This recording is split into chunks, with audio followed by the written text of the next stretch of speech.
वही नजर डालते हैं अगली खबर की और आपको बता दें नीट यूजी 2026 परीक्षा रद्द होने से परेशान दिल्ली में 20 साल की छात्रा ने आत्महत्या कर ली है। आपको बता दें नीट यूजी 2026 का पेपर जो है लीक होने और फिर परीक्षा रद्द होने के बाद से जो है अब छात्राओं का हौसला भी टूटता हुआ नजर आ रहा है।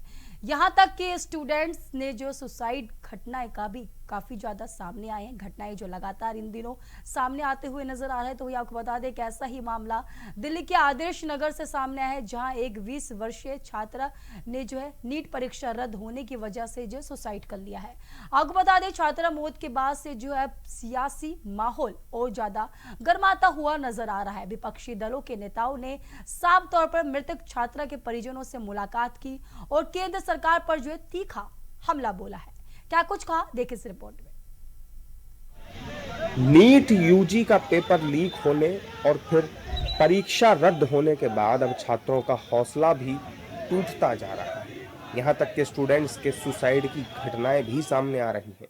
ऐसा ही मामला दिल्ली के आदर्श नगर से आया है, जहां एक 20 वर्षीय छात्रा अंशिका पांडे ने नीट की परीक्षा रद्द होने की वजह से सुसाइड कर लिया। अंशिका पांडे की मौत एनटीए के सिस्टम पर सवाल खड़ा करती है।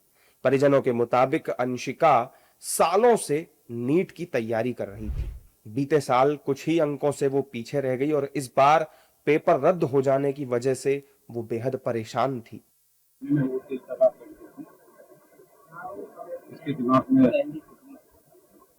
सारी बातें उलझन आ गई, उलझन बोल रहे थे इसलिए ऐसा कर कभी परिवार में बात नहीं सर, ऐसा कभी परिवार में सब लोग प्यार, कभी परिवार में बात होती कि पेपर कैंसिल हो गया, आगे फ्यूचर को लेकर परसों पेपर कैंसिल हुआ और फ्यूचर के लिए तो सब लोग पढ़ते हैं सर, पेपर अच्छे हुए, पेपर अच्छे।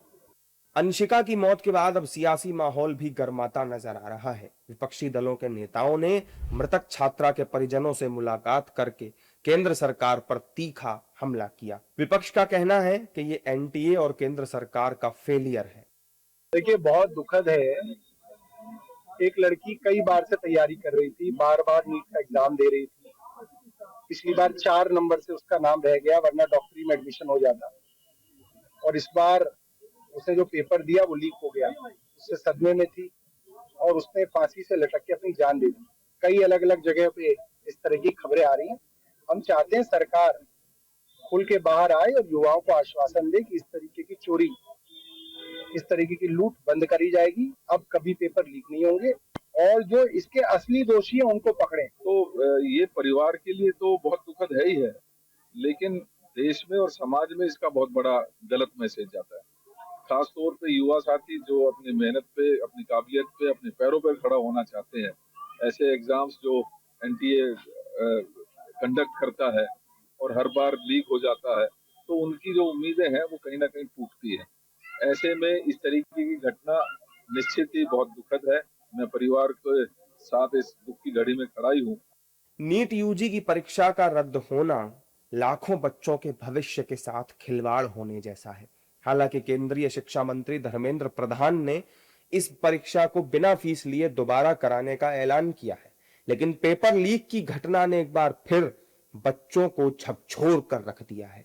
हालांकि पेपर लीक मामले में सीबीआई लगातार धरपकड़ कर रही है। जानकारी के लिए आपको हम बता दें कि पेपर लीक मामले में सीबीआई अभी तक करीब 9 लोगों को गिरफ्तार कर चुकी है, जिसमें शुक्रवार को केमिस्ट्री प्रोफेसर पीवी कुलकर्णी और इसके बाद फिर एक बायोलॉजी प्रोफेसर को भी गिरफ्तार किया गया है। इसके अलावा कई राज्यों की पुलिस और जांच एजेंसियों द्वारा देश भर में 45 से अधिक संदिग्धों को हिरासत में लेकर पूछताछ की जा रही है।